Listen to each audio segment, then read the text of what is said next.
Good day. We are the Educ4ALL collective. Let me start with a simple question. If tertiary education in the Philippines is already free by law, why are many children of Filipino migrants still unable to access it? That gap is what this policy pitch addresses. Two key laws already exist. RA 10931 guarantees free tuition in state universities. RA 10650 allows distance learning beyond geography. So, legally access is there. But the systems were designed primarily for learners inside the Philippines. And that's where the gap begins.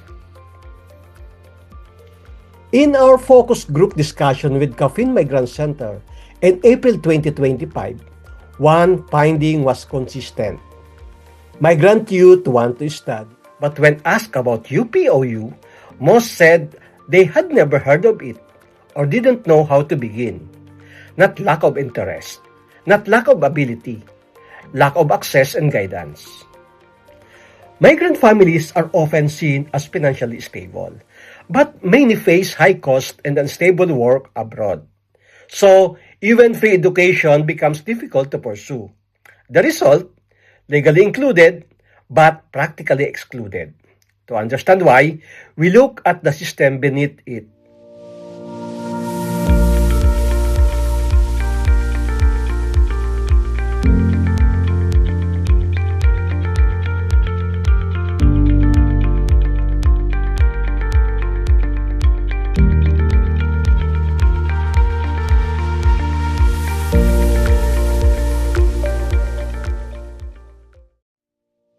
We use the iceberg model to analyze this.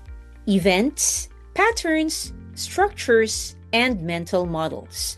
What we see on the surface is only part of the problem. At the surface, migrant youth face low enrollment, drop out, and early work even when they want to study. Over time, three patterns stand out. The OFW population remains large, access to tertiary education has stagnated, and the gap between aspiration and access persists. This is structural, not temporary. Higher education systems are designed for students inside the country. Admissions and enrollment assume physical presence. This reflects a long-standing labor export model, supporting workers abroad but not their children's education. The system enables migration, but not learning continuity. No single agency is accountable. CHED handles education, DFA handles embassies, DMW supports workers, but none directly serve migrant learners. At the same time, reliance on remittances keeps education off the agenda. And underneath is a shared assumption. Education and migration are separate concerns. Over time, migrant families begin to see Philippine education as unrealistic. As Amartya Sen reminds us, a right that cannot be exercised is not a real right. This is systemic exclusion built into the system itself. Moving on, location should not limit access. So in a working system, location is not and should not be a barrier. A student abroad can walk into an embassy, understand their options, and begin their education. Institutions coordinate, and migrant communities are actively served. Extend reach of existing policies. We propose the Education Without Borders, Migrant Access and Support Program, or the EWB-MASP.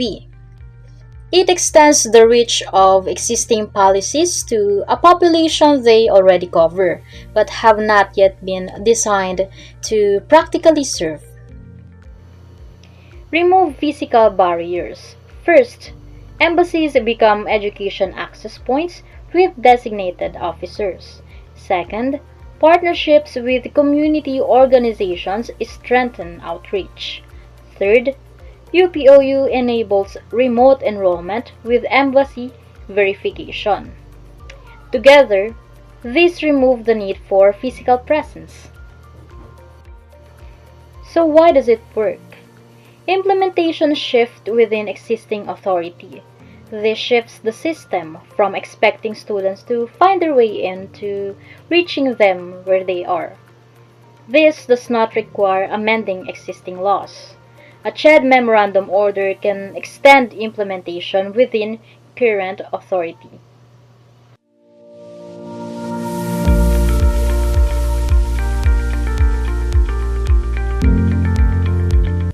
The program begins with a 2-year pilot in Japan, Saudi Arabia, and the UAE. Embassies host education officers. UPOU delivers programs remotely, and prior learning is recognized. The program evolves through continuous community feedback. After the pilot, the program expands to more countries. A network of institutions support delivery. By year 5, success includes outcomes and whether families now see education as a real option. Our data shows that migrant youth want to study. The barrier is not motivation, it is access. The laws already exist. EWB-MASP builds the bridge. We call on CHED and DFA to act now. The next step is clear. CHED issues a memorandum directing embassies to establish education access points. No new law, just expanded implementation. Again, we are Group Educ4ALL Collective, and this is our educational policy pitch. Thank you for listening, and God bless you all.